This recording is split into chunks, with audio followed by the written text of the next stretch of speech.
Well, welcome everyone to Steve Savant's Money, the name of the game. I'm your host, Steve Savant, syndicated financial columnist and money color commentator. On today's show, the longevity impact of retirement, part 4 in our series on retiring right with media personality and financial consultant, Alex Joyce. Welcome to the show, Alex. Thanks, Steve. Alex, a lot of people don't know that we're out here in the West now. You're recording in Phoenix, but you're on television. You're all over the place here in publications. Mm-hmm. And how did you get into the whole media scene? Yeah, I started writing. I've got a couple of books. I didn't mention that, but the latest book is called Rejoice in Your Retirement. Everything you need to know to get everything you need. I should have brought it, but I'll send you a copy. But I just started writing, and it started getting picked up, and we work very closely with our PR firm, and we've really have a very strong relationship at this point, and we're just known, right? We're the authority in our local market. And the credibility is high enough to a lot of times we have local news stations asking us to appear and just talk about financial subjects and education. It's important. It is important, and I appreciate you being out there in the airwaves talking about some of these things, especially what we're going to talk about today. Sure. Now, longevity risk. We talked about beta risk earlier on in this series, but longevity risk is not only the number one risk in the United States in retirement, it's the number one, it's the multiplier of every other risk in retirement. So if I live longer, I'm going to have more LTC needs. I might have more medical needs. I may need more income. It just exacerbates my position. I'm living longer. And by the way, old Susanna died 3 years ago, May 2016. She was the last American tricentenarian. She was born in 1899, lived throughout the 20th century. She died at 116. All right, maybe that's the outlier. Sure. But longevity, it's impacting what we're talking about. Most certainly is, as you just mentioned, right? A prime example, people are living longer, which means what? Our money has to live longer. A very, very large fear is outliving your money in retirement, right? Here we are. This year, of course, we're having a good start to the year, but leaving last year where the market was extremely volatile, there's a lot of fear, right? People have saved their whole lives, and now what do you do? So we, us as planners, we've got to make sure that we take that next step, if you will, in our practice. I think any good advisor can strategize and come up with a good plan today. Make sure there's a good income plan for today. But I think it's commonly missed, if you would, or a lot of advisors aren't really taking that next step to have the conversation that really nobody wants to have. What does long-term care look like? Is there a plan in place to make sure that you're not going to shovel your money away due to some type of illness, if you will, or some type of incapacitation, if you will, from you or you?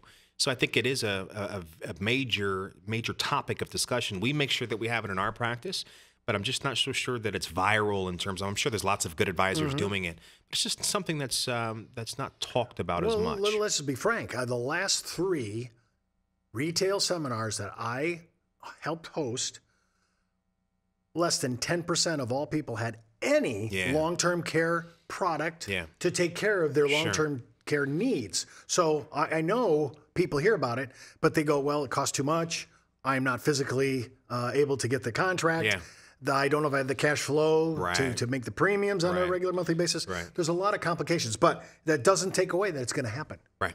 And I think you're right. You just said people tend to procrastinate, right? When it's something that they feel. The same thing they with their estate plan, right? Not to switch subjects, but they kind of procrastinate when they talk about death, or they talk about illness, or they talk about incapacitation or being bedridden. Nobody wants to talk about that. No, that's right. Right, but it's something that we have to address. Well, medical expenses in retirement, in concert with long-term care, is going to be a budget buster for a lot of people in their 80s. It just is. Right. And so you need to start prepping for this. And so we're talking about long-term care. This is really a truth. I also noticed there's something that you talk about. Social Security, you have the spousal benefit, and then you have your benefit, right? Right. Those together, that's great. And then I like the combination. It's forever. It's for life. And we got a little bump last year, a little inflation bump. I'll take it. However, when usually dad dies first, 87% of the time, Mom's moves up to his benefit, but then loses hers. Correct. You talk about, you're managing this issue. I hardly have to have anybody talk about this. Yeah. And I'd like to point out this because I studied this for many years. I hold a designation. You may not know this, Steve, but it's called an NSSA, National Social Security Advisor Designation, which of course gives me the fiduciary responsibility to educate clients on the complexity of Social Security, because once people file for it, most at 62, unfortunately, they don't look at it. They don't look at their earnings reports. They just kind of turn it on. They don't want the income to pass them by. They deserve it. They work their whole lives, take it. But you're right. most people don't really, especially husband and wife, right? When he passes 87% of the time, her income moves up, or it could very, very seldomly go the other way, but her income moves up to the higher Social Security benefit, and she loses hers, which creates a need for what? Additional income. So how do we fill that gap? Okay, now I've noticed, of course, I've noticed that we're using either single premium immediate annuities or deferred income annuities, because usually you need the money right away. You do. So I started planning for this, looked at my own mortality, and figured out when I want my, I chose a deferred income annuity to come online. So I figure I'm good to maybe 88, if God wills. Okay, so I'm good for 88.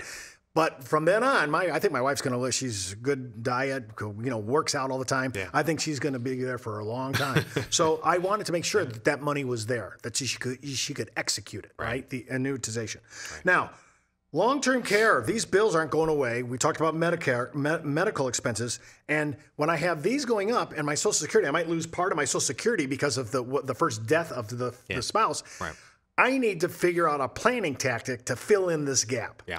So talk a little bit about how do I do that, and then how are we going to pick up the tab? And if I can't get a real long-term care product, what can I get? Right.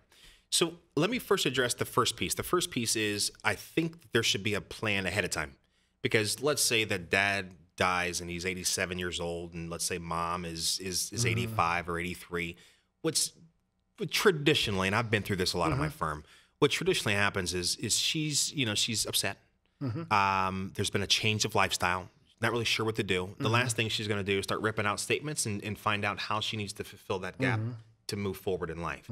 So I think that the plan has to be set earlier, the better, just like traditional long-term care. The earlier, the better. Having a solid plan in place to be able to execute when that does happen. Have an advisor there that you can lean on to execute that plan if you're not able to. Secondly, the older you get, right, the more costly long-term care gets, right? That naturally, there are in these days alternative ways to fund that, whether that's with an income doubling technique with a fixed index annuity, or going through the life insurance piece where you have a rider attached where you can fund long-term care, but having a specified allocated portion of your assets designed to fill that need, Steve, I think is most important. If it's traditional long-term care and paying the cost, then do it. But if it's saying this piece is there to make sure that we can jump over that hurdle in life, keep moving through retirement. Well, I have a question on that then. Sure. So let's say right now, either it's if you use long-term care with a life product or long-term care with an annuity product, which one gives you more bang for the buck? Is it 2-to-1? Is it 3-to-1? What is it? That's true. So with life, there's an accelerated benefit, right? With annuities, it could be an income doubler. So if you let's say that you had $30,000, or you're deferring this piece over years, of course, mortality credits increase over time. Let's say at age 80, that happens to be 7%, and you're able to draw out $30,000 or $40,000 or $50,000 a year for the purpose of long-term care to fill that need. That income would double.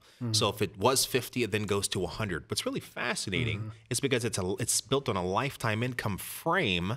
Let's say that income of 100,000 is slowly depleting. It reverts back to that 50,000 of income that you can never outlive. So it becomes a little more complicated, but just have peace of mind that it's there. Right, it's designed to fulfill that need in life.